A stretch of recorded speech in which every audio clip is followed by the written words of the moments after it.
Jon Snow showed up in Endgame and killed Thanos. Well, welcome everybody to Trapdoor Escape Stream's Puzzle Talk. I'm Tone, and as you can see from our nameplates, Frank is right across from me, and then Mike is right down there. Hello. So welcome everybody. Frank, what are we talking about today?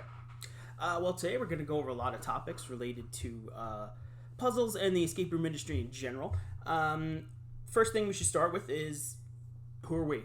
Why are we doing this show? Well, I'm Tone.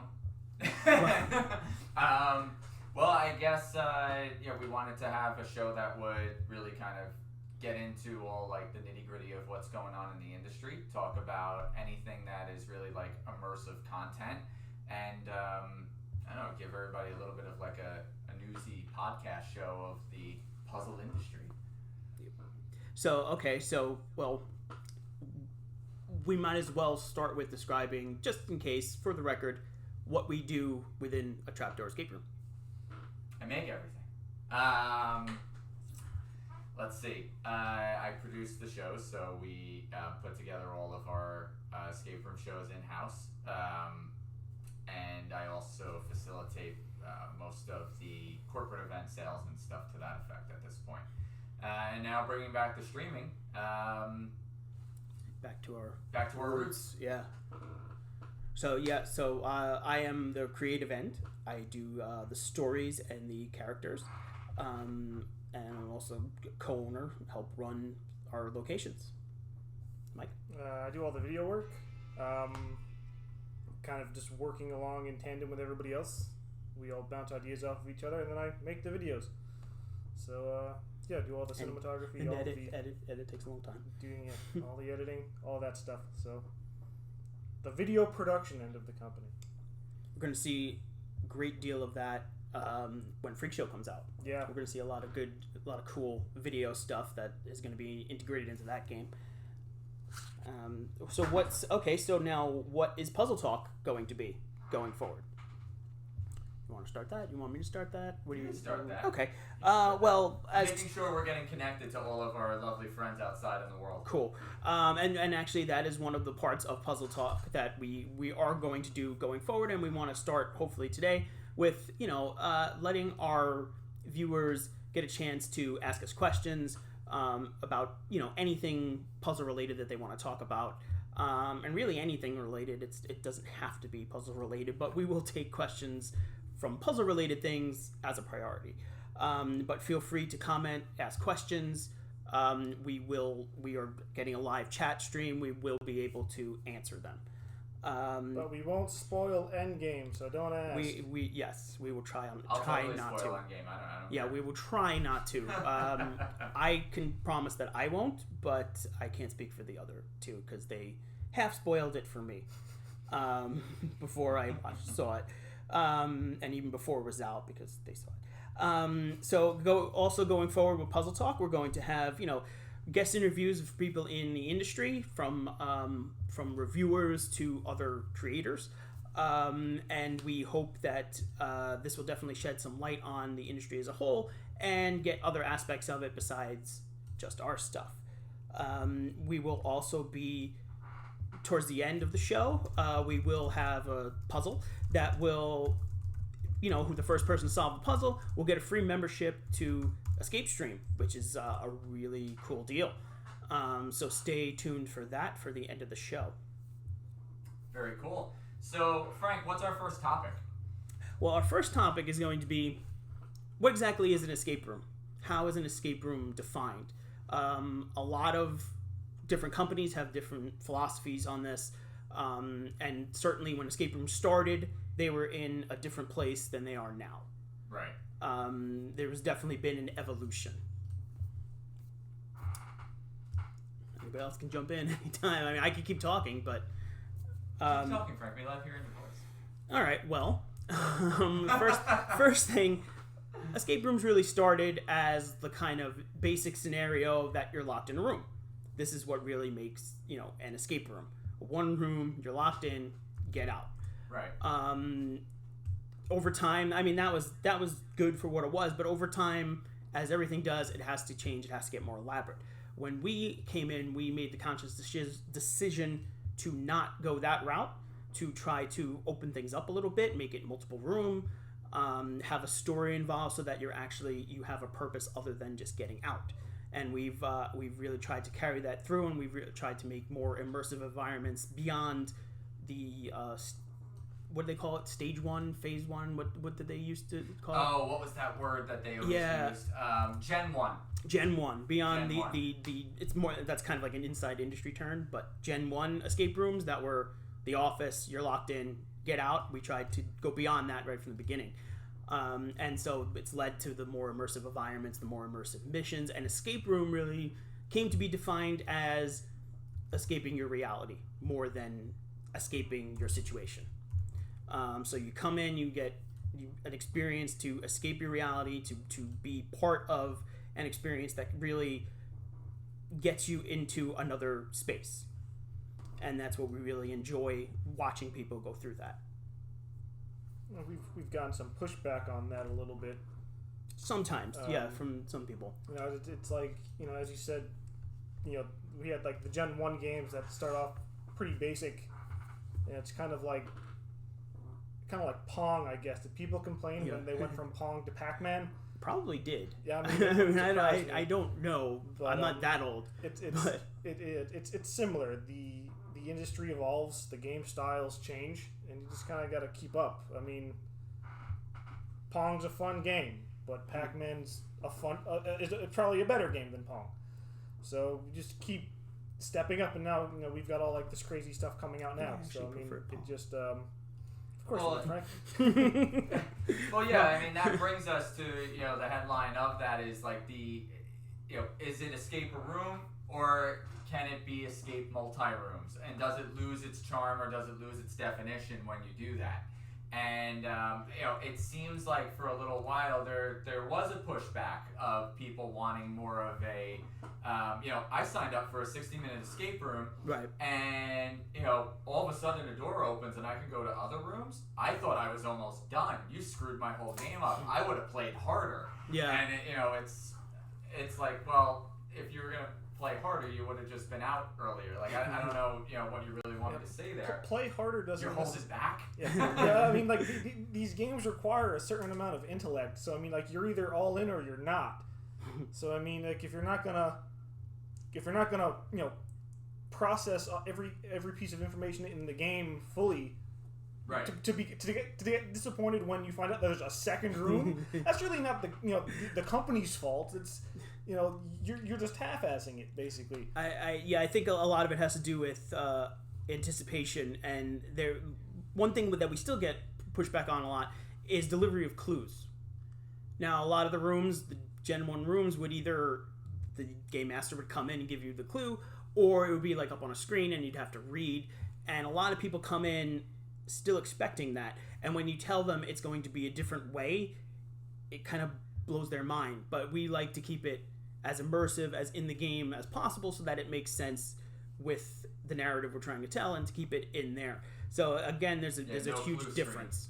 Right, we don't have a clue screen, we don't have words across the screen that you can read. We deliver our clues in a way that is relevant to the scenario that you're in. Yeah.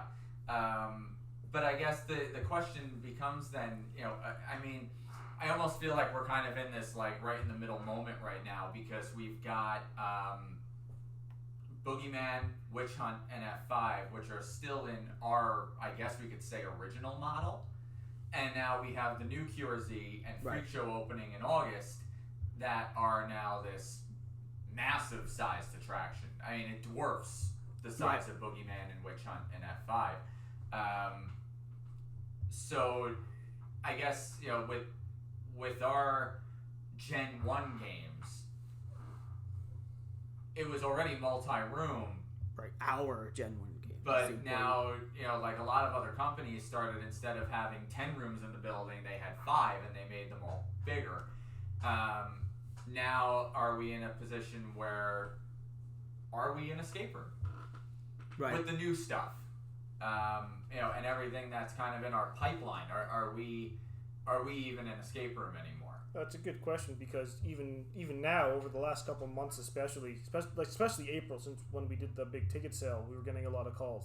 And when I pitched the games to people, both Witch Hunt and F5, the immediate follow up question would be, okay, but which one's the escape room? Yeah. You know, so it's like they're escape rooms. That our Tornado game is about getting into a room rather than out of one. And the Witch Hunt game is just about solving that mystery, but you're still trapped within the confines of that environment until you solve that mystery. Right.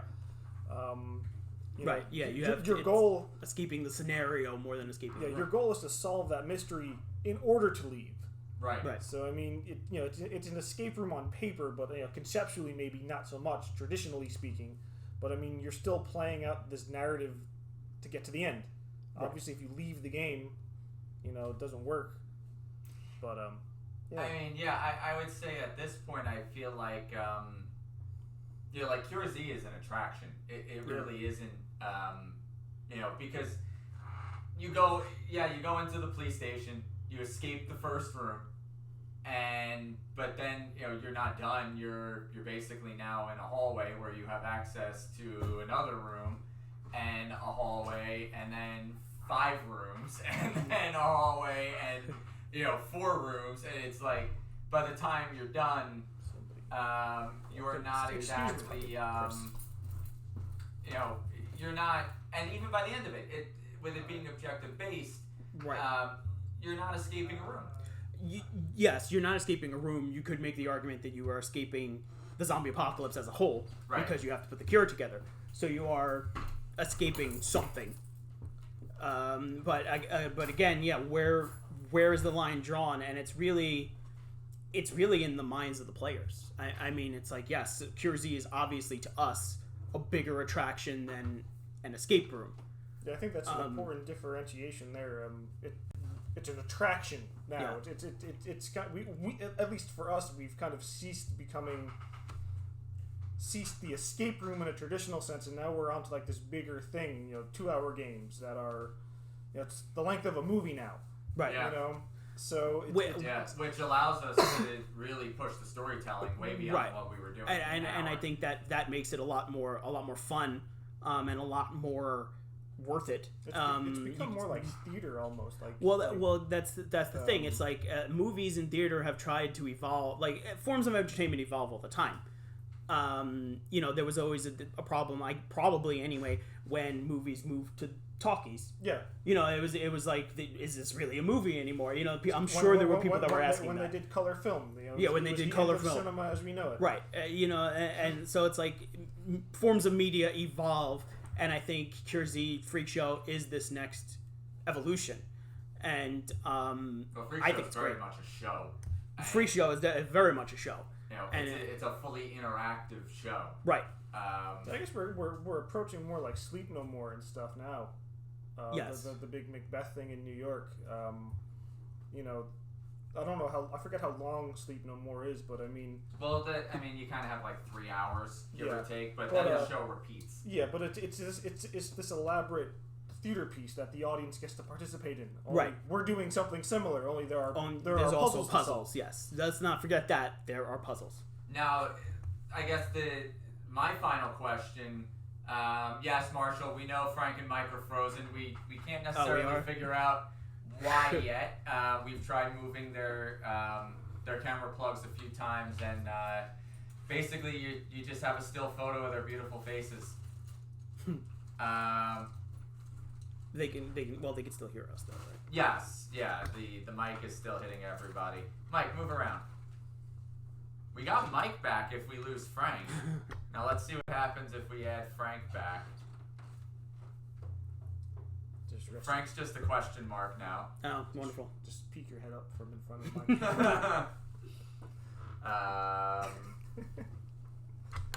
Now Mike is gone, but Frank is back. We got Frank back now.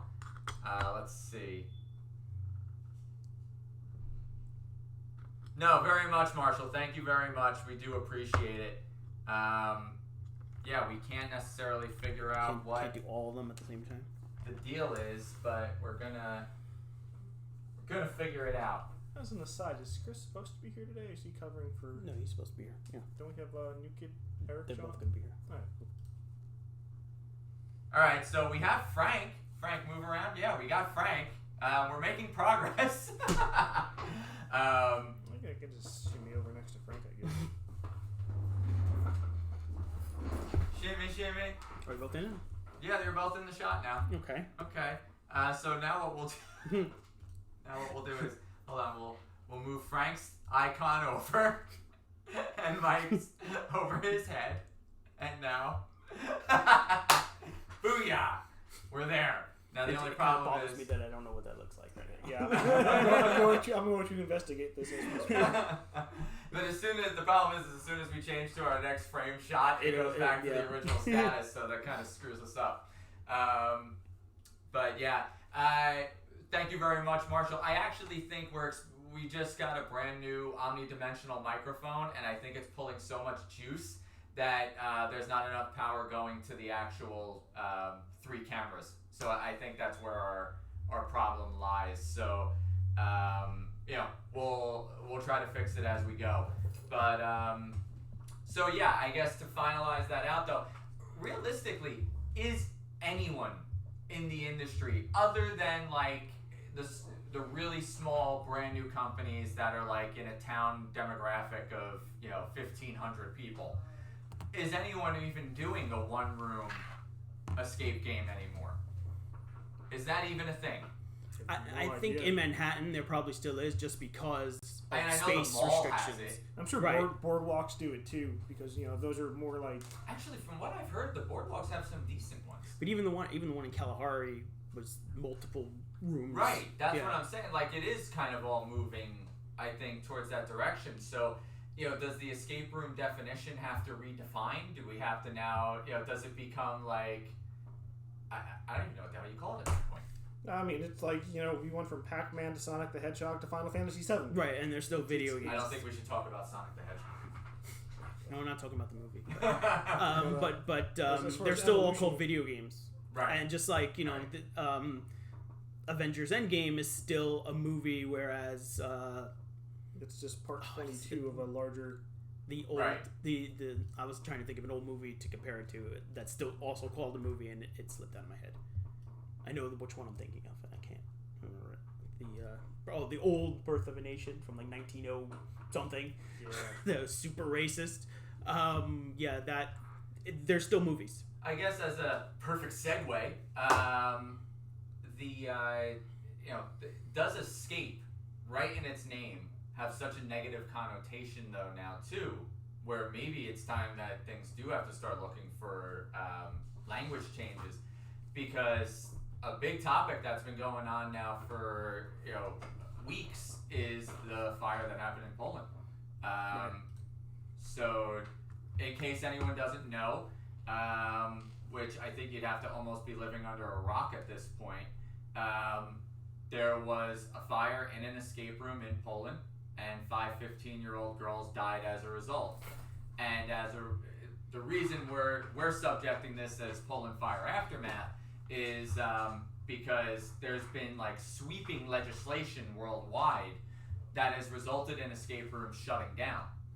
There legislation and enforcement of legislation that was already there. Majorly enforcement of legislation, Which that's been a big part. which is again part of an evolution of an industry, is having to put those things into place, and unfortunately sometimes it takes a tragedy to set things right. Well, even when we were opening Witch Hunt, the big thing that all the inspectors were throwing at us was the fire at Great Adventure. Yeah. Back in, I guess, was it the 70s or the 80s? They're super aware of that. They're aware of it, but like in another sense, like they aren't aware of it, because all the people coming to inspect us and stuff were totally clueless as to what we were. Especially at the time. Like the concept of an escape room to a lot of people is still this foreign concept. I mean, and that's not just like an age thing too. There are people my age, I'm 30, who don't know what escape rooms are. There are people who are significantly older than me who don't know what an escape room is, and there are people younger than me who don't know what an escape room is. So to assume that these bureaucrat kind of people would know what an escape room is when doing all of these kinds of inspections would be it's kind of an error on their part. But it's like something you can compare it to is like the sinking of the Titanic.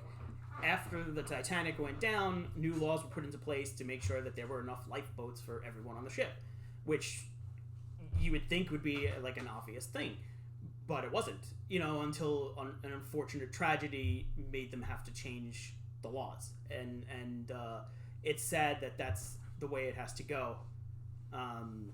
Some of these accidents, just like really, I mean, not to demean them or undermine them, but some of these deaths were caused by like there's really stupid things in the first place. I think the fire in Poland was space heaters, right? That just kept them plugged in. Well, I mean, ultimately there was also an issue of like the final puzzle of the game was to find the doorknob and reinstall it. I mean, there was they started with a doorknob missing. Yeah, to a degree, this industry was Wild West. And there was really, like you said, nobody really knew what it was, and nobody, so like they'd come out to inspect. They don't. It's either, are you corporate team building, or are you a haunted house? Like where does this fall? And to a degree, it's a little bit of both. It's a little bit of those. It's a little bit of a theme park ride. I mean, we have things that. Not just us. I've played in other places where there's motion sensor stuff where like doors will pop or things like that. You could get in the way of and get hurt. The amount of force that sometimes these panels drop with and come down with. They could take a finger. That's not to say that escape rooms are dangerous. Don't think we're saying that. You get hit in the face with a line drive down the first baseline at a baseball game. So, I mean, baseball game's dangerous? I'm not about to go after any particular company in a podcast video, but like, for example, we've heard a story a million times of someone being in a buried alive game in a coffin and being trapped in there while the person that was game mastering basically went on a smoke break, and had a panic attack. Yeah. Well, that's a case of you should know what you're in for. I mean, you should know that you're going into a game that's going to constrict you like that. Yeah, but like, are you in a? This is becoming mass market now. Right. But yes, regulations have to be put on it. Yes. Made this way more mass market. Now we've got we talk about this all the time behind the scenes. There's constantly kids calling now to play. Yeah. Our first year of business, it was like you get a birthday party once in a blue moon. This was all 30 and up. Yeah. And now it's it's a totally different ballpark. Yeah. So now when you've got kids coming in, although I shouldn't give the adults that much credit, but you would think that the kids are not going to be as logical about getting themselves out of a dangerous situation than an adult would. Although on the same token, I had somebody that came into Curzy over the weekend that literally, after completely purchasing, goes, "Okay, so what is this?" Well, that's $700 later. Yeah, not to knock all of our clientele, but that happens. I feel more than it should. But I think that's just like a big retail problem for these kind of like boutique things. Yeah. Because I worked at a camera company, and someone would drop like $2,500 on a new camera, and then they would call and say, "What can it do?" Right. So I mean, like, I wish I could have that kind of money to arbitrarily drop on stuff that I know nothing about. But well, I know a lot of parents do book a party based on their kids saying this is what I want to do. Oh, sure. And they don't know what it is. Sure. No, this was an adult the parents party. doesn't know it's an adult party. Okay. But I mean, this is now we've seen, I believe, over 30-something escape rooms have closed. Just our area, right. Like tri-state area alone. What were the reasons for that? Well, fire code. Fire code mostly.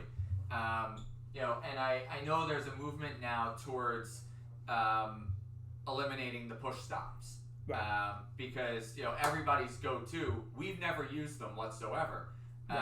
Because we've never locked anyone in. Yeah, we've never actually locked anyone in. But the go-to of the companies that would maglock the doors was, we've got these push press buttons.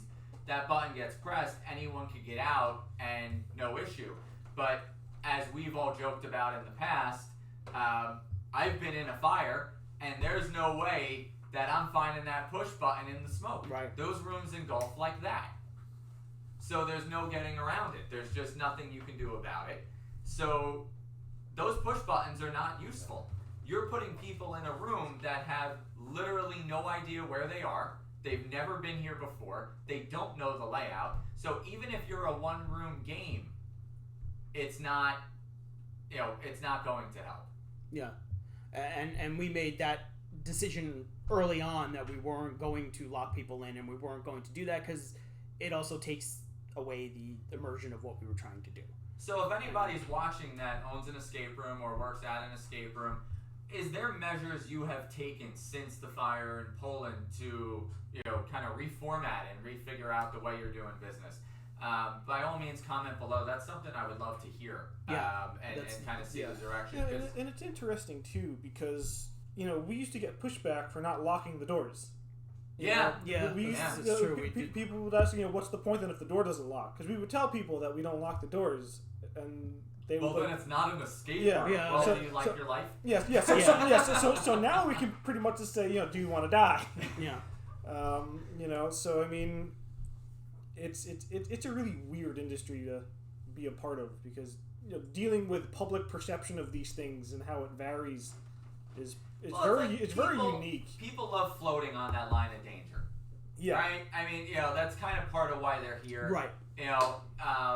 But there's that ignorance factor too that they still, despite maybe being aware of what an escape room is, they still don't know what an escape room actually is.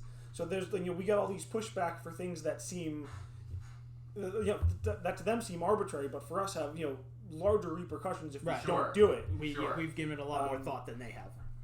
It's like putting fire escapes in movie theaters. Someone yells fire, everyone's gonna panic. We have to take those similar precautions, and it's unfortunately, given the theater aspect of our industry, we have to make sure you don't die while playing our games. Right. So I mean, you're disappointed that the door is locked. Well, I'm sorry, but people have died as a result of this before. Not here. Not at Trapdoor. No one has died. Industry wide. So I mean, it's one of those things we need to kind of remind people of, and I'm also, half curious to know what kind of repercussions that's going to have, with the audience. Yeah, and that's, I mean, actually, I probably factor that, most of our audience is going to be our players. So, I'm not ignorant to the fact that I'm sure our players play at other escape rooms. Has this impacted the way you go about booking your games? Has this impacted the way you played the games? If you walk into a facility, are you asking questions now about the current setup and situation, and what happens if there's a fire? I mean, I had said, just earlier in the conversation, has anything changed as a result? I know for us, there's been an implement of a little bit of just, depending upon location, it's a little different too. But like in the Poconos location, every game starts now with this is where the fire exits are, and this is, you're always within 15 feet of a fire exit and so forth. And then the rules and the briefing stuff, just so that this way people feel a little bit more at ease. And most of the time they're blowing us off and they're not listening anyway. But if there were an emergency, they would probably right. There's a better chance that they're going to remember it than not telling them, of course. And here in Morristown, we have the emergency exits, and people just think they're part of the game when they walk out. So So yeah, we've started emphasizing the emergency exits more, and we have gotten a lot more questions about, are the doors locked, and we are sure to tell them that they are not actually locked. Or they'll just use the fire extinguishers as part of the game. That has happened too. In F5, our tornado escape game, we've had people repeatedly walk out the emergency exit, and it makes the little ringing noise every time the door opens because it's a security alarm, and then even though it's clearly labeled emergency there's a big sign right there. 100%. I think Chris and I were game mastering a game, and we kept hearing that ringing, and all of a sudden all the players in the game were gone because they all went upstairs. And at the emergency exit, so they were outside of our building. Well, at least they were safe. Yeah, they were safe. But I mean, they thought they were supposed to do that. Yeah. So I mean, if anyone, like I said, has any thoughts on this, by all means, comment below. We'd love to get your thoughts, and maybe we can make it a viewer question and talk about again at a later point. I really want to stay kind of in this topic for future episodes and kind of see how this evolves. because obviously it affects everyone. A lot of inspections have happened since as a result, like spot checks. And, we already were fully inspected in our Red Bank location and passed with flying colors. So you're safe with Trapdoor. Now, from going from fires in buildings to fires under your ass. Test him in which one? I haven't set the game before. Cool. The topic you've all been waiting for. The topic you've all been waiting for. Escape room farts. Oh my. So, alright, so although you're not locked in, and it's not an escape room, you are generally, when you're playing a room in an enclosed space. And trapped for at least 60 minutes. And in that enclosed space for at least 60 minutes. Well, your favorite topic, I'm sure you have some thoughts on this. Actually, we just had a question. Have we seen an uptick in concern from actual customers since the fire? Yes. Yes, we have. Absolutely, Yeah. yes. A lot more people asking about emergency exits and fire doors and stuff like that. Yeah. That I've even had people just that ask, like, did you hear about that? So like there is a concern. Yeah, we have seen that. So okay, escape room farts. This topic has been kind of sitting in the database for a while because it's like the dirty secrets of the game masters. We gotta clear the air. Gotta clear the air. And you really clearly intended. As players, people come in, they play their game, and sometimes your nerves get the best of you, and a little something slips out. And it's funny because it happens. Our game masters will be watching the games, and all of a sudden they'll bust out laughing. And it's like, oh, what happened? It's like, oh, they're all screaming because they're trapped in the room and somebody farted. And, because everybody will start screaming and everybody will be like, oh, God damn it, Frank! But what you don't think about is that we have to go in there and reset the game. So, there's times where we'll walk in and just be like, oh my God. Fortunately, I personally have never experienced this. Mike's never experienced the cloud. I've never experienced the cloud. Our Witch on game can get a little warm, so BO is more of a concern for BO me. Is definitely though we did have that one incident. Oh, the one incident where the lady pooped her pants. Where she pooped her pants. Yeah. We just saw the good old fashioned leg shake, and there was this brown thing on the floor. I'm so glad I was not here. Mike, can you give a demonstration of the leg shake? I'm sitting, so no. Just popped out from below her casual. A little bit of a. There's a delay. Yeah, it's delayed. So yeah, I mean that has definitely been a situation. But with I guess the funniest I've ever kind of witnessed is with the normal games you just have people are in a room and a lot of times people with us are coming from dinner. Right. We always like to say that we're a good dinner conversation piece. So like come play then go. Yeah. Right. But especially if you plan on drinking. A lot of times it's in reverse, and as a result, you have these people that have a full stomach. And a little bit of time goes by, and something creepy happens in one of the experiences, or they're physically moved in a way in F5 or whatever, and they're so touched by Hannah Todd's death that they just have to rip one. But I think the team in Red Bank deals with the worst of this of any of us, because with Boogeyman, the rooms are smaller. Well, the bigger element is I saw this in Boogeyman myself. It's okay, dude. You can be late. No big deal. You walked into the best topic we possibly could have. So the element that I never expected was that a lot of people's fear response is to fart. And spoilers if you haven't played Boogeyman in full fear, but there's a Boogeyman. And most of us have at some point or another been the Boogeyman. And never in a million years would I have thought that, like, you know, going after somebody would be, you know, kind of doing like the you know, old school horror move of trying to back crawl away, and they'd be back crawling to you know, you're in the boogie and you're trying to stay in character, but it's like you just got farted at like 7 times in a row. Someone's got like rapid fire farts. And then it's worse for their players, for the people that are playing with them, to be with that. But you know, it's normal bodily functions. It's what happens when you're scared. You know, like you said, you got a full stomach, and you can't always control everything when you're trying to think and you're getting scared at the same time. I mean, somebody had to have invented "you scared the shit out of me" for a reason. that came from someplace real. So I mean, yeah. I wish we could. I can't say that we can't show the footage, but I'm not that much of a jerk to show the footage of the guy who crapped his pants and Boogeyman. Blur out his face. Blur out his face. But yeah, we had this situation one time where guy calls up ahead of time and wants to propose, but wants to scare the shit out of his future fiance. So, you know, knows what the game is about, whatnot, calls up ahead.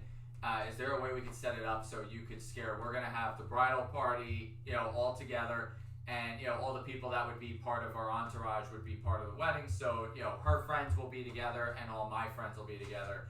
What can you do? Come see me, you know, behind the counter when you come in. We devise a plan. You know, the girls are going to be in room A. You guys are going to be in room B. There's a secret passageway. Won't spoil how, but that, you know, the boogeyman could get into their room, but he's going to have to come through your room first. All right, that's awesome. That's awesome. All right, so when your closet door opens and the boogeyman comes in, don't freak out. We don't want to alert the girls. No problem. Well, fast forward 40 minutes or so into the game. They're sucked into the game. They're fully immersed. Closet door opens. I'm the boogeyman, and I'm coming in like, it's okay. And he literally just turns and sees me and just, and just explodes. it happens. I've seen the footage. It happened. I mean, my real question is, like, after all that, did she say yes or did she say no? He did not pop the question that night, but he did follow up with us, like, I want to say 2 weeks later, and she said yes. He proposed at a dinner. Probably a good idea. Yeah. Proposing in soiled. Now, having said that, we just got an email actually Saturday night of somebody looking to propose in this location. I saw that, yeah. We get those. We get surprise parties. We get the proposals. They're fun. Yep. So yeah, we'll see if this next one doesn't end in poop.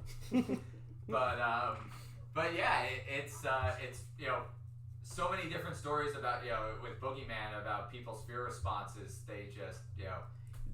One thing about all of these games, they're an excellent psychological experiment. Yeah, I mean, if you're having, you know, relationship troubles or marriage problems, play an escape room.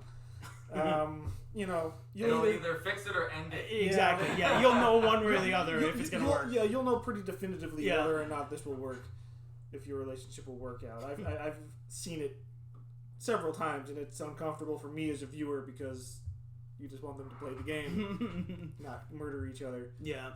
But so, a question of the audience would be: have you ever let one go while playing the escape room? And, you know, have you blamed it on someone else in the group? Have you done the quick, you know, blow and dash? Did you blame it on the game itself? Oh, wow. The boogeyman crept into the room and farted. It must be a sphere gas. You guys What's that smell? What does it mean? I actually Is had it found code? this meme. Gas if in the you're lock. following, you know, on the phone there, of Bill Murray with false alarm, guys. There's no ghosts in here. Someone farted. You know, it's well, when we went to the Room Escape conference, they had, you know, the booth with all the different smells. Yes. And well, I wanted to, yeah, we experimented with that for a little while, but some of them were really, some of them were really nasty. Yeah. Yeah, like we were thinking about for Cure Z, corpse smell. No. It was that's a terrible idea. it was too accurate. No. And like the thing is too, it's like you don't want to put the staff through that. You know, Right. it's like we have to smell Right. that then every day too, and there's a point, I guess, where the immersion just can't be 150%. No, you can't. You can't do it because if you had rotting I don't. corpse smell, I don't it's not a particularly fun feel game. like cleaning vomit off the walls Yeah, and no. the floor and stuff either. So There was, Yeah. there was a manure one that I Yeah, that I was yeah. like, oh, F5, we could do manure. No, we're not doing manure. Well, everybody watching, please, by all means, if you're feeling, up to it, share your flatulence story below. We'd love to hear. Maybe we'll tell the best one on the future. Yeah, show. exactly. We'll discuss it. Maybe we'll even have you on the show. and you can demonstrate your marvelous abilities. And you can demonstrate your leg shake. Famously, Dark Phoenix Alchemy Labs refused to make a vampire scent because vampires are corpses. They just smell like graves. I would guess Dirt. they would smell like graves. I don't think they're not like a rotting corpse like a zombie would be. So I wouldn't think that, but it still wouldn't be pleasant. That's for sure. Well, I mean, they're undead, but like But they're not rotting. But they're not rotting. They They're still fully preserved. they still live in the coffins have to be lined with the soil of their burial. And depending So, yeah. depending on which Yeah. vampire movie you want to we can go into and that. Yeah. and blood obviously. But yeah, I would think So they would that- smell like dirt and blood. Dude, that brings up some interesting, go back and watch old vampire movie concepts now, because it's like vampires always kind of have that like sexy, demeanor and charm. Are you trying to tell me that like they're also Brad Pitt still smells like a fart with Tom Cruise. They didn't sleep in dirt. I don't think. I think though. they did. Or maybe they Then didn't. they I were don't know. probably That movie still sucked anyway, so it doesn't matter. anyway? And then the Twilight ones, they don't sleep in coffins. So No, definitely not they in smell Twilight. like glitter. Um, Like they the smell like Pacific Axe body Northwest. spray. Axe body spray. Trapdoor Escape Stream, the only place to stream Trapdoor escape rooms and original puzzle content by Trapdoor. A little bit of discussion point here, so that we can let everybody know what we're doing and what we're getting into, what's coming, and how this is going. Would be what is Trapdoor Escape Stream? Right. Well, you're watching it. Yeah. This is part of it. You're watching a show in it. Frank, what do we got? What is Escape Stream? Well, Escape Stream is going to be our way to present our content to people who can't make it to the building, for the most part. So we will be streaming our games live. That if you have the subscription, you can, we'll have our set times for when we are going to presenting our games, such as F5, such as Witch Hunt and Cure Z, and you'll be able to play through a proxy, doing the moves and looking at the things that you tell them to do. So you are controlling a person that is going through the game, and if you can't make it to the building, that's a great way to experience the content. And it's like playing a escape game at home. Yeah, pretty much.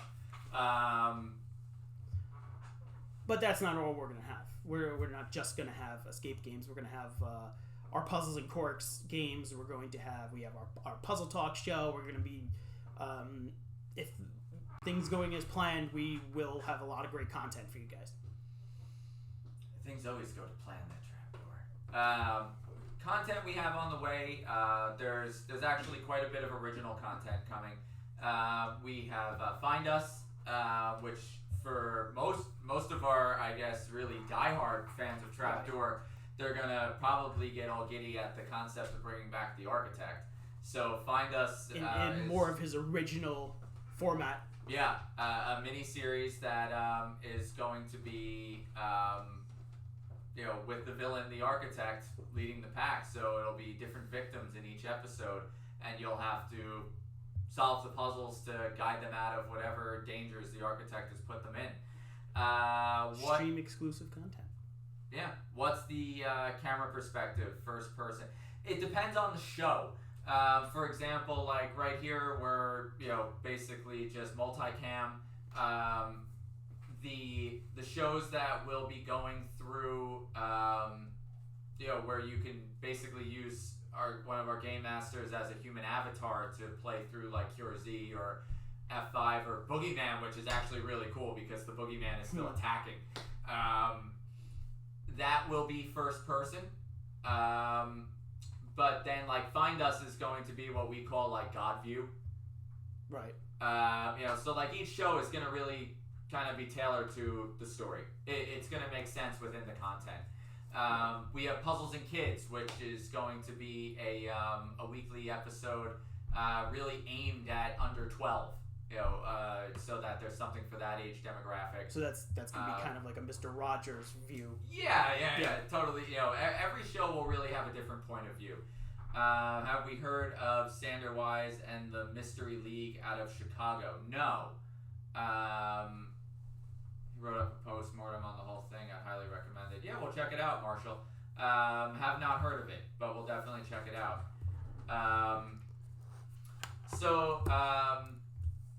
We have here a little schedule that we've posted up for what's streaming now. So as you can see, Puzzle Talk started at 1 p.m. Later today, we have our Tornado Escape at 5 streaming. Witch Hunt follows that. On Thursdays, we're streaming Boogeyman at night. And then on Fridays, we have for the month of May, Cry Witch. June, that'll be changing to Theater of the Devil. So just like our Puzzles and Corks catalog shifts per month, the Escape Stream version of that catalog will also switch with it. And then following Cry Witch, we have Cure Z streaming. And that will be our schedule for the initial summer. And we'll be adding hopefully 2 more shows soon. So stay tuned on that. And we'll kind of see where that goes. So what do you really need to know to join? It's an $11.99 a month membership. And TrapdoorEscapeStream.com is your one-stop shop to get all your info. Click to subscribe, and we're actually working with our online merchant service Bookio to try to streamline the process a little bit, because we know we've gotten a lot of feedback that there's been some issues where everybody thought they signed up, and it turned out that they signed up as a member of Bookio, but not as a member of Trapdoor Escape Stream. You have to sign up twice, basically. So we're going to be reaching out to people to help guide them through that a little bit. This show is free, so luckily it's not an issue there. But basically, for the $11.99 a month, you have access, obviously, to watch this, but to participate in any of those other streaming shows, as well as original content. And you get incredibly awesome discounts on our in-house experiences if you're in the area and wanted to check out one of our locations in New Jersey or PA. We're kind of going full steam into this. There's going to be a lot of new content, a lot of original stuff, and whole new medium that we, I guess, started in and are bringing back. Right, and again, it's like the escape room industry evolving again. Is what we're hoping, what we're looking to do here. We're looking to bring this into the next phase of development, and I think it's going to be a lot of fun. I think it's going to be really good, and people really enjoy it. Yeah, it's a totally new way to see everything. Absolutely. Mike, anything to add? Not really. Thank you. Frank summed it up pretty well. Took the words right out of my mouth, Frank. Excellent. Having said that, we wanted to give people an opportunity to get a membership for free. What's better than free? It's a 1-year membership, right? Was it? Yeah. It's a 1-year membership. You'll have access to all the shows on Trapdoor Escape Stream, and any that come out, towards the end of the summer and then early fall. Right. And that membership will go till renewal, and then you would be charged $11.99 a month if you decide to keep your membership into year 2. So what we've done to do this giveaway is we have a little puzzle we're presenting here, and we'd like to see if any of you guys can solve it. So here's our puzzle right on the screen right now. And basically, from the chat room, guide us if you have questions, if you want us to zoom back in, by all means do so. And we'll keep it top right at the moment, but Go for it. Let's see what you got.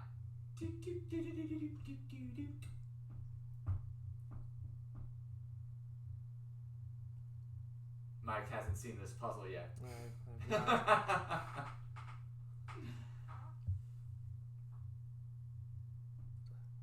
Teacup. You're not supposed to be solving it for them, Mike. I've never seen it before, so now I'm trying to figure it out. Such how addictive these puzzles are. Just put something in front of me and I just want to look at it. Cut Mike's Mike! Cut Mike's Mike! I feel like we should have Jeopardy music or something going on. Yeah, next time. Final Jeopardy music. Next time we will definitely do that. It's the queen pick over a letter. It's the LA Dodgers.